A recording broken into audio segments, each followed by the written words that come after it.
আমরা যতই আওয়ামী লীগের ফুল দেই আর মিষ্টি দেই, আওয়ামী লীগ কিন্তু আমাদেরকে টার্গেট করে রাখবে। ওসমান হাদির উপর কারা হামলা করেছে, প্রাথমিকভাবে সিসিটিভি ফুটেজ, ছবি, এই বিষয়গুলো আমাদের হাতে আসছে। আমার প্রশ্ন হলো, যারা হত্যা করেছে তাদের দিকে দৃষ্টি না দিয়ে এটাকে রাজনৈতিকভাবে গাইড করা কতটা বুদ্ধিমানের কাজ হলো? এই সিসিটিভি ফুটেজে যাদের ছবি আসলো তারা এখনো ধরা পড়েনি, পলাতক। তো প্রথম আঘাতটা মির্জা আব্বাস ভাইয়ের ওপর যে তারা আনলো, এটা কিন্তু ওই সকল খুনিদের জন্য সহজ হয়েছে পালাতে। অর্থাৎ কনসেন্ট্রেশন খুনিদের দিকে না, বরঞ্চ মির্জা আব্বাস ভাইয়ের দিকে। তো যারা এই কাজটা করেছে, মির্জা আব্বাস ভাইকে দোষী সাব্যস্ত করে একটা প্ল্যান করলো, একটা গুটি সাজালো, তারা কিন্তু খুনিদেরকে পালাতে সহযোগিতা করেছে, এটা বলতে হবে। এবং আরেকটা সবচেয়ে মজার বিষয়, ওইখানে মির্জা আব্বাস ভাইও গেছে, জামাতের আমিরও গেছে, তাই না? জামাতের আমির যাওয়ার সময় তারা নারায়ে তাকবীর দিয়ে স্লোগান দিয়ে অভিনন্দন জানাচ্ছে, আর মির্জা আব্বাস ভাই যখন যাচ্ছে তখন তাকে হেনস্থা করছে।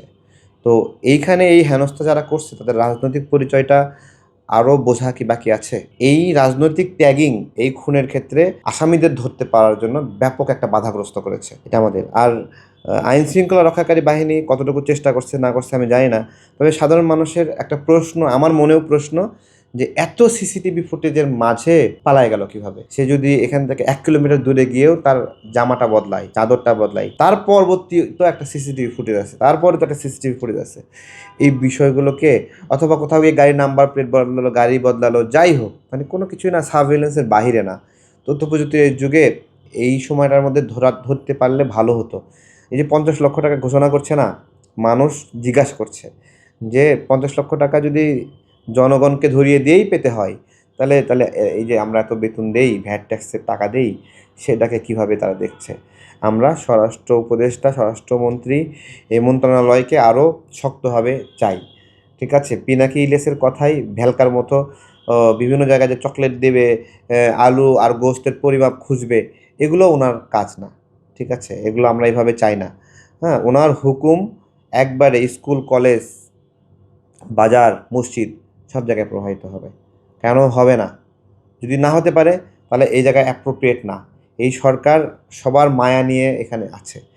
মায়া মায়া ছাড়া 1 সেকেন্ডও থাকতে পারতো না। রাজনৈতিক দলগুলো যদি তাদেরকে মায়া না করতো, ফিটনেস তো নাই। তো মায়া দিয়ে কতক্ষণ চলে বলেন? তাই না? ধার দরকার, ভার দরকার না, সেটা নাই আর কি। আমরা তো ঝুঁকিতে আছি। আমরা যতই আওয়ামী লীগের ফুল দেই আর মিষ্টি দেই, আওয়ামী লীগ কিন্তু আমাদেরকে টার্গেট করে রাখবে। এটা আজীবন ভুলবে না যে তাদের গণ-অভ্যুত্থানে পরাজয়ের কারণ আমরা। তো এইটা একটা বিষয়। কিন্তু আমরা তো অনিরাপদ। উপদেষ্টা যারা হইছে গণ-অভ্যুত্থানে অংশ না নিয়ে সত্ত্বেও এত সুবিধা নিচ্ছে, তারা তো প্রাডো, পাজেরো গাড়ি, মিৎসুবিশি, বিএমডাব্লিউতে চইরা হাঁকায়ে নিরাপত্তা প্রোটোকলের মধ্যে ঘুরছে। আমরা তো রিকশাতেই যাই, আমাদেরকে মারা সহজ। হাদিকে যেরকম গুলি করা সহজ, আমরাও রিকশায় যাই, আমাদেরকেও মারা সহজ। বাসে যাই, হেঁটে হেঁটে যাই। তো এগুলো একটা বিষয়। এই নির্বাচনে শুরুতেই একবারে চট্টগ্রামে একজন বিএনপি নেতাকে গুলি করলো, এরপরে হাদির ঘটনা ঘটলো। এটা তো দুটা খুব অ্যাকনলেজড বা নোন একটা ঘটনা, সেলিব্রিটি টাইপের মানুষ, এই জন্য আমরা জানি। প্রতিনিয়ত নির্বাচনকে কেন্দ্র করে অনেক জায়গায় অনেক সহিংসতা হচ্ছে। সেগুলো আসলে আমাদের এই গণঅভ্যুত্থানের পরে অস্ত্রগুলো উদ্ধার করতে যদি মানে পারতো তাহলে ভালো হতো। এগুলো উদ্ধার করার বিষয়ে বিএনপি ২-৪টা বক্তব্য দিয়েছে। হ্যাঁ, জামাত তো এই ধরনের কোনো বক্তব্য আমি দেখি নাই, দিতে পারে। আরও অন্যান্য রাজনৈতিক দল কী বলেছে। কিন্তু এই অস্ত্রগুলো সবার জন্য একটা মানে মৃত্যুর কারণ হবে। এগুলো এখনও যদি ভালোভাবে উদ্ধার করার উদ্যোগ না নেয় তাহলে সাফার করতে হবে সবাইকে।